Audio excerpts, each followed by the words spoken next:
I am a fantasy painter, or magic realism painter, you can say. Society often calls fantasy or imaginative art escapism. They dismiss it as nonsense, like we are locked in our own world, unaware of reality.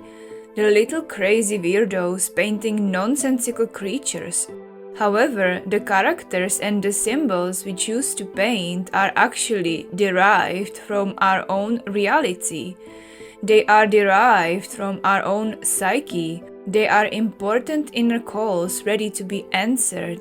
The archetypes we choose to paint play an integral role in our lives. But there is a difference between engaging with symbols consciously and doing it as a form of escapism. And in this video, I will tell you how to be aware and make the most of art making for your own personal development. So I'll give you an example. Let's say you chose to paint a woman with antlers, like I'm creating in this video. The object you choose, the dear woman in this case, is actually important to your own personal development, whether you know it or not. A woman with antlers may symbolize connection to higher realms, connection with nature, but it can also symbolize women finding their masculine protective side. So let's say you are trying to find your own power, trying to reclaim agency in your life, learning how to say no. And you knowingly choose to paint this symbol as a reminder of your development of these qualities. Then your painting serves as a ritual for yourself and for people who struggle with the same issues. Your art now has a tremendous purpose for you and for other people too, who see themselves reflected in the piece. On the other hand, if you choose to paint a woman with antlers without being aware why, you may have an unconscious need to take things into your own hands to be more connected to nature or to answer a spiritual calling. And then it may become escapism as you surround yourself with particular symbol, getting lost in it and painting it over and over again. Take, for example, a vampire. You may read vampire novels very often, completely immersed in the blood-sucking archetype, to the point that the only thing you can think of is an advert watching you while you sleep. Once you develop an unhealthy obsession with a certain character or even a symbol, that's a clue for you to examine. Maybe you should start asking yourself, why are you so drawn to vampiric beings in the first place? Are you unconsciously wishing to be blood-sucked by your partner, literally devoured? Does it mean perhaps that you need to address your need for codependent relationships? So, back to being an artist. The symbols we surround ourselves with in our lives are very important, even the ones you're drawn to paint. Try this yourself. Look at what you like to paint or draw and ask yourself why. Why are you attracted to certain Disney movie characters, to female warriors, etc.? For example, if you like to paint female warriors, it may be your own need to take charge of your life as a woman. Women have been denied their power in the past. That is why female warriors are so popular in today's society. It's the female need to literally reclaim agency and be in charge of their own decisions in life. The masculine and the feminine will always seek to merge.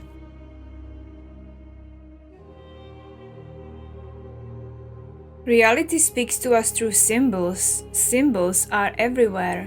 Just look around. What symbols are you most drawn to? Do you have any recurring dreams? These are all clues into your own reality.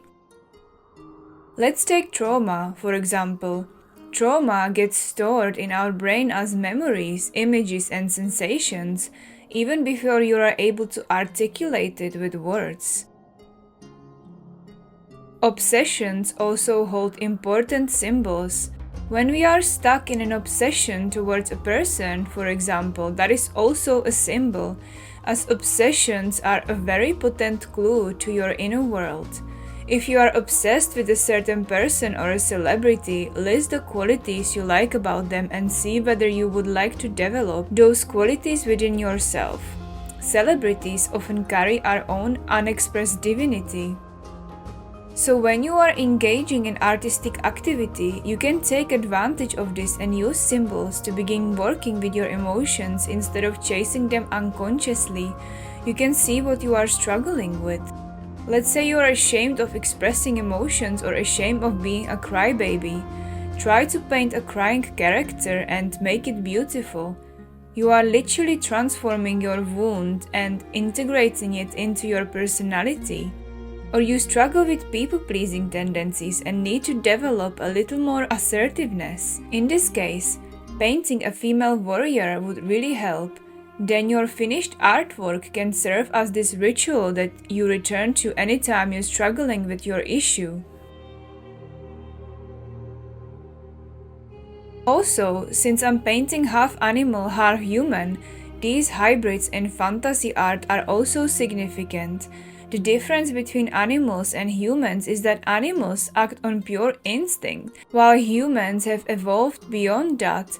We are instinctual and moral creatures as well, and animals then represent the instinctual side of ourselves. So again, deer are associated with protection, connection to higher realms, and nature. They are soft spiritual creatures but also not afraid to strike. Dear women have been associated with protection of the weaker and protection against men who prey on women as well. Fantasy art gives us more tools to express what is inside our psyche. I am in a community of magic realism painters, artists who literally paint imaginative things that don't exist in the real world. But they are energies, important energies. So fantasy art is a language through which we can communicate what is in our imagination more effectively. We can speak to our inner world and express what words can't. Imaginative artists are very important and should be taken seriously. The symbols and characters that we choose to paint should also be examined. If you know why you choose to create certain characters or symbols, you have a tool in your hands that far exceeds escapism. You have a powerful tool to literally move and organize emotions in your own psyche. And you can take it even beyond art. You can begin changing your life, almost like vision boards. Precognitive paintings are also possible, but that would be a topic for another video. Let me know whether you'd be interested in hearing more. When something becomes too much escapism, it gets blurred and we get lost in fantasy. When something becomes too much reality, we dismiss our inner world, then reality becomes too heavy. However, if we merge fantasy and reality together, we have a way to understand ourselves better and to make the world more beautiful. So do not shy away from your inner world. Do not shy away from your imagination. Just ask a lot of questions. Stay conscious. By the way, this piece called She Grew Antlers is looking for a home and is currently available in my shop if you're interested.